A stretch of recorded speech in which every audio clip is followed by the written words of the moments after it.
ओम नमो भगवते वासुदेवाय।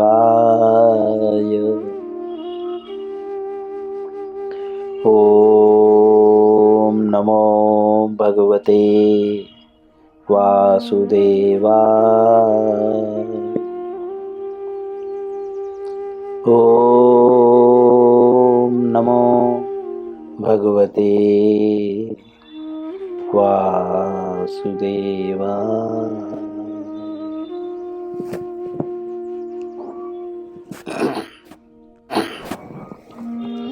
श्री कृष्ण लीलामृत पुरुषोत्तम भगवान पुस्तक का नाम है।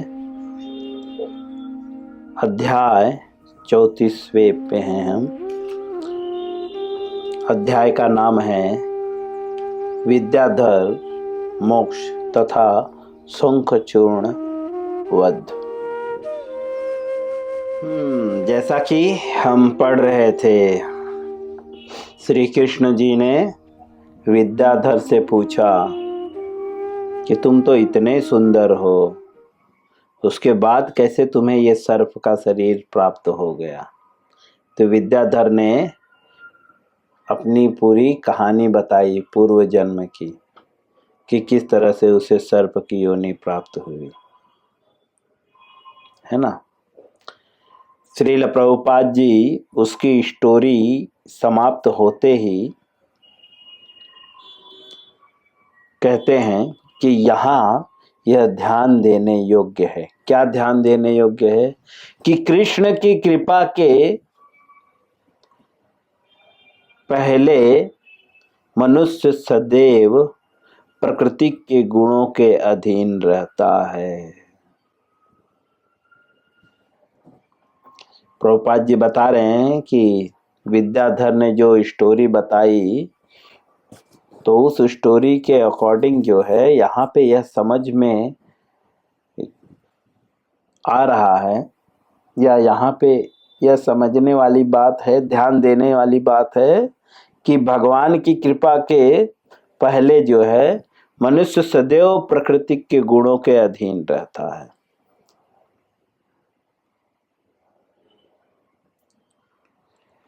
इनडायरेक्टली श्रील प्रभुपाद जी समझाना चाहते हैं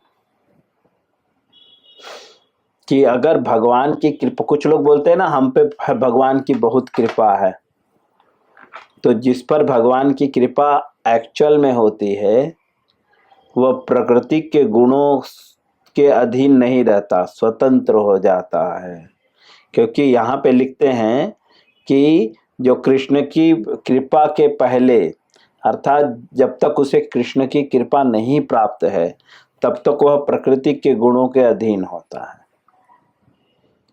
प्रकृति के क्या क्या गुण हैं? पहले प्रकृति क्या है हम भगवत गीता में पढ़ चुके हैं। भूमि रापो नलो वायु खम मनम बुद्धिरेव च अहंकार इति मन्ये भिन्ना प्रकृति अष्टधा।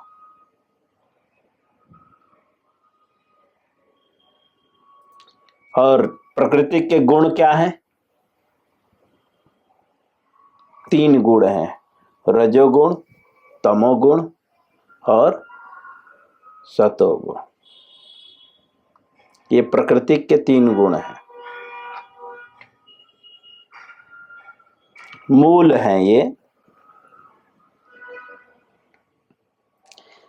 अर्थात जो तमोगुण में रहता है, जो रजोगुण में रहता है, या जो सतोगुण में रहता है, ये सब प्रकृति के अधीन है।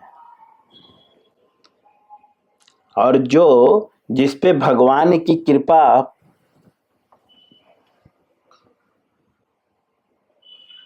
दृष्टि हो जाती है, या जो भगवान की कृपा प्राप्त कर लेता है, वह इन तीनों गुणों से मुक्त हो जाता है।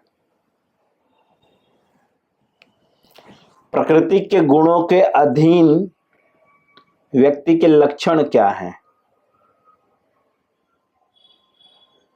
जो प्रकृति के गुणों के अधीन होता है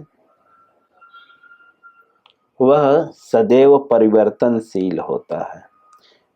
पर जो भी वस्तु प्रकृति के गुणों के अधीन होती है उसमें बदलाव होता रहता है।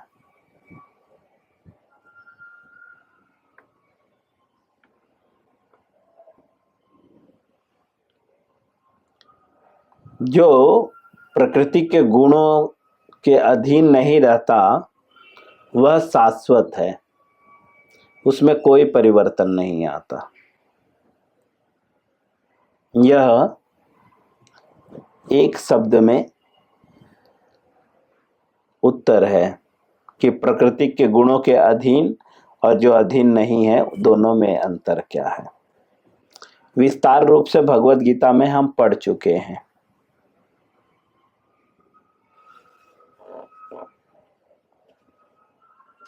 श्रील प्रभुपाद जी लिखते हैं,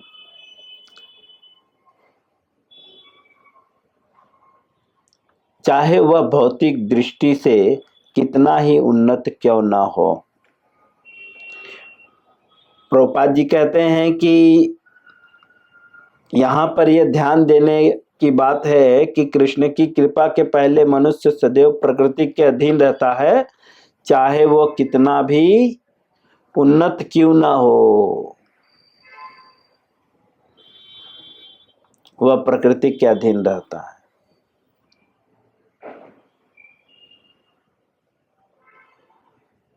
जब तक उस पे भगवान की कृपा प्राप्त नहीं होती। जो एक बार भगवान की कृपा जिसे प्राप्त हो गई तो उसकी स्थिति क्या होती है,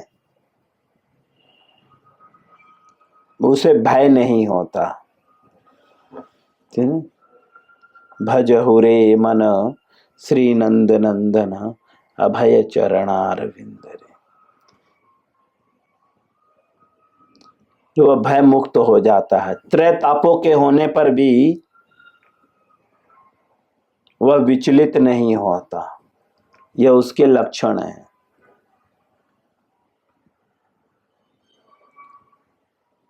जिस पे भगवान की कृपा दृष्टि पड़ जाती है, जो भगवान की कृपा को प्राप्त कर लेता है, वह त्रय तापों के होने पर भी विचलित नहीं होता। 3 प्रकार के ताप हैं, दैहिक, दैविक, भौतिक तापा। 3 प्रकार के, दैहिक शरीर द्वारा, दैविक देवताओं द्वारा और भौतिक समाज द्वारा। 3 प्रकार के ताप हैं। एक तो शरीर के द्वारा हमें कष्ट मिलता है, हमारा ही शरीर हमें कष्ट देता है, जैसे वर्तमान काल में मैं स्वयं उसका उदाहरण हूं। दैविक मतलब देवताओं द्वारा बारिश अनायास हो जाती है, कभी कभी तूफान आ जाता है, कभी कभी इतनी बारिश आती है कि बाढ़ आ जाता है। ये देवताओं द्वारा, गर्मी बहुत पड़ने लगती है, ये सब देवताओं द्वारा दिया गया। और भौतिक मतलब कोई दूसरा व्यक्ति मुझे कष्ट दे रहा है। तो जो भगवान की कृपा प्राप्त कर लेता है, वो त्रय तापों के होने पर भी, अर्थात न देवताओं के तकलीफ देने पर उसे फर्क पड़ता है, न उसका शरीर उसे कष्ट पहुंचा पाता है, क्योंकि वो शरीर ही नहीं रहता ना, मुक्त रहता है। वो शरीर में रहते हुए भी मुक्त हो जाता है, और न समाज उसे कुछ तकलीफ पहुंचा पाता है। लेकिन जिस पे भगवान की कृपा नहीं है, वो चाहे कितना भी उन्नत हो, वो प्रकृति के अधीन ही रहता है, प्रकृति के गुणों के अधीन ही रहता है। श्रील प्रभुपाद जी लिखते हैं, विद्याधर भौतिक दृष्टि से उन्नत देवता था। प्रभुपाद जी जो बोल रहे हैं यहाँ पे ध्यान देने योग्य है। तो क्या ध्यान देने योग्य है कि जो विद्याधर था, जो सर्प की योनि में था श्रापवश, जिसने नंद महाराज को निगलने का प्रयास किया था, तो विद्याधर भौतिक दृष्टि से उन्नत देवता था और वह अत्यंत सुंदर था। उसको अच्छा भौतिक पद प्राप्त था और वह विमान से सर्वत्र विचरण कर सकता था, फिर भी उसे अगले जन्म में सर्प बनने का श्राप मिला। प्रभुपाद जी बोलते हैं कि जो विद्याधर था वो बहुत उन्नत था, बहुत पैसे वाला भी था, बहुत खूबसूरत भी था, उसके पास इधर उधर घूमने के लिए विमान भी था, है ना, खुद का फ्लाइट था खुद का एरोप्लेन था उसके पास, और अच्छे पोस्ट पे भी था। पद मतलब पोस्ट अच्छे पोस्ट पे भी था, फिर भी उसको जन्म लेना पड़ा। और कौन से योनि में? सर्प योनि में।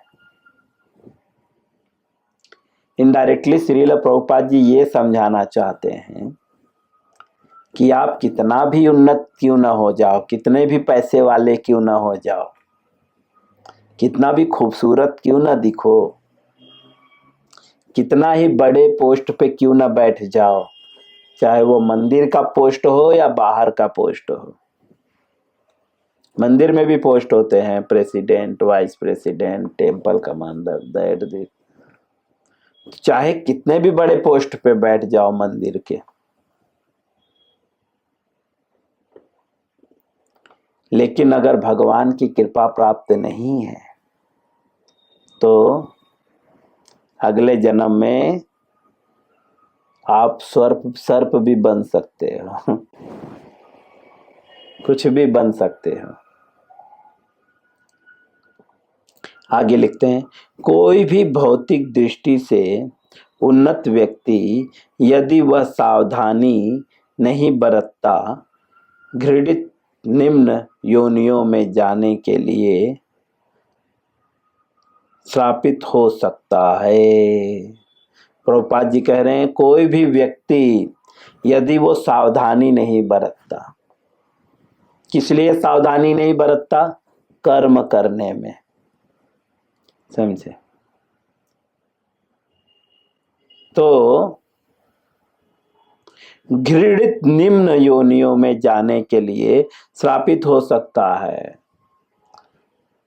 अगर वो सावधानी नहीं बरतेगा तो जो घृणित मतलब जिससे लोग घृणा करते हैं, सर्प को कोई प्रेम करता है क्या?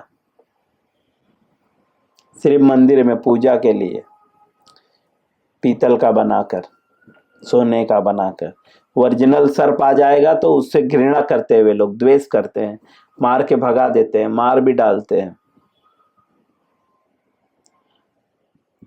तो बोलते हैं घृणित योनियों में जो है, योनि मतलब शरीर,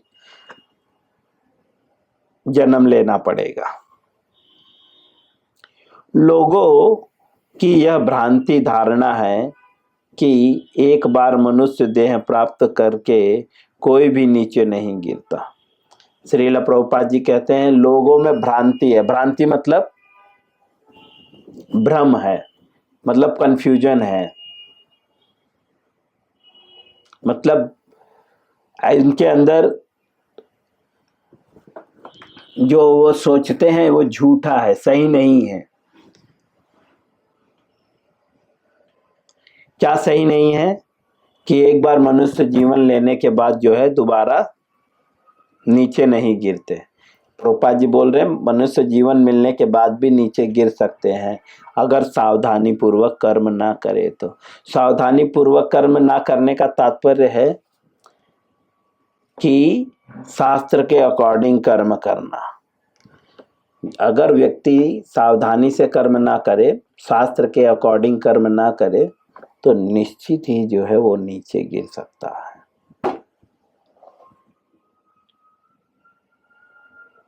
विद्याधर स्वयं बतलाता है, प्रभुपाद जी बोल रहे हैं, विद्याधर खुद बोल रहा है ये बात कि यद्यपि वह देवता था किंतु उसे सर्प बनना पड़ा। देवता मनुष्य से ऊंचे होते हैं, काफी पावरफुल होते हैं, है ना। अच्छे अच्छे लोगों के साथ उठना बैठना होता है, नारद जी वगैरह के साथ मिल लेते हैं वे, लेकिन देवता होते हुए भी उसे सर्प बनना पड़ा। किंतु जब श्री कृष्ण ने अपने चरण कमलों से उसका स्पर्श किया तो वह तुरंत कृष्ण भावनामृत को प्राप्त हो गया। प्रभुपाद जी बोल रहे हैं, लेकिन जब से ही भगवान ने अपने चरण कमल लगा दिए, वैसे ही वो तुरंत क्या हुआ, कृष्ण भावनामृत को प्राप्त हो गया, अर्थात वो कृष्ण भक्त बन गया। यहाँ पे श्रील प्रभुपाद जी ये समझाना चाहते हैं कि अगर कृष्ण भावनामृत आपको अगर प्राप्त करना है तो भगवान के चरण कमलों का स्पर्श करना होगा।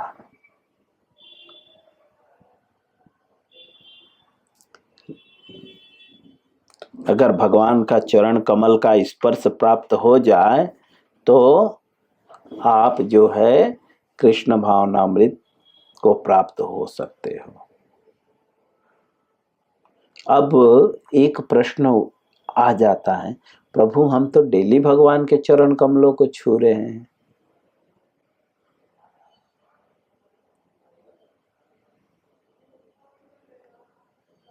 लेकिन यह हमारा भ्रम है।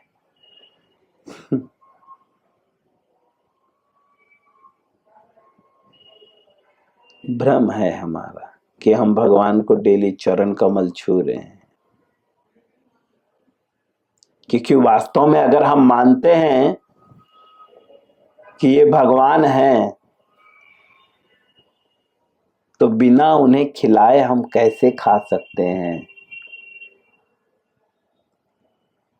हम एसी में सोए और उन्हें गर्मी में कैसे सुला सकते हैं।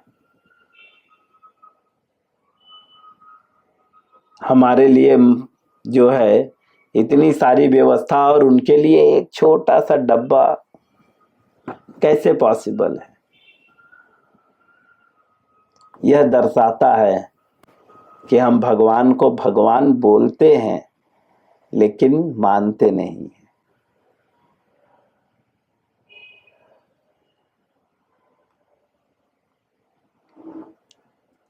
क्योंकि भगवान के चरण कमलों का वास्तव में अगर स्पर्श हो जाए, उसके लिए हमारी भावना उत्तम होनी चाहिए, और उसी भावना को जागृत करने के लिए कृष्ण भावनामृत का अभ्यास कर रहे हैं। उसी के लिए हम श्रवण कीर्तन विष्णु स्मरणम अर्चनम वंदनम दान 9 भक्ति विधियों का पालन कर रहे हैं।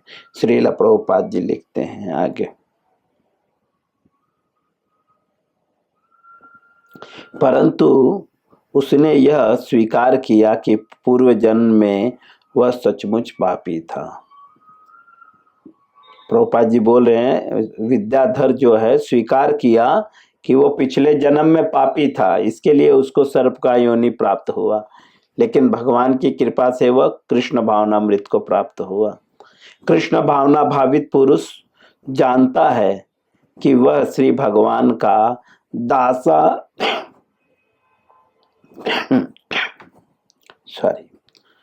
प्रभुपाद जी कहते हैं, कृष्ण भावनामृत व्यक्ति जानता है कि वह श्री कृष्ण का दासानुदास है। ये भली भांति जानता है, लेकिन हम लोग मूर्ख दास सिर्फ बोलते हैं, स्वयं को मानते नहीं है खुद को दास। मैं ये इंचार्ज हूं, मैं वो हूं, मैं एमटेक हूं, मैं बीटेक हूं, मैं ग्रेजुएट हूं। हम दास नहीं है, बाकी सब कुछ है, यह मानते हैं। लेकिन जो कृष्ण भावना भावित पुरुष होता है वह यह जानता है कि मैं कृष्ण का जो है दासानुदास हूं, मतलब दासों का मैं दास हूं। वह अत्यंत तुच्छ है और जो कुछ भी सत्कार्य करता है वह सब श्री कृष्ण तथा गुरु की कृपा के कारण होता है।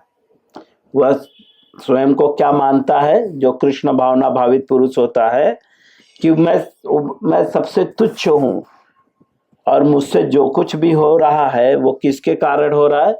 बोलते हैं गुरु और कृष्ण की कृपा के कारण। ऐसी मन स्थिति होती है जो वास्तव में कृष्ण भावना भावित होता है। इस प्रकार से श्रील प्रभुपाद जी हमें समझाते हैं कृष्ण भावना भावित व्यक्ति के लक्षण। मैं यहीं पे विराम दूंगा, इसके आगे हम कल पढ़ेंगे। हम यहीं पे विराम देते हैं। हरे कृष्णा।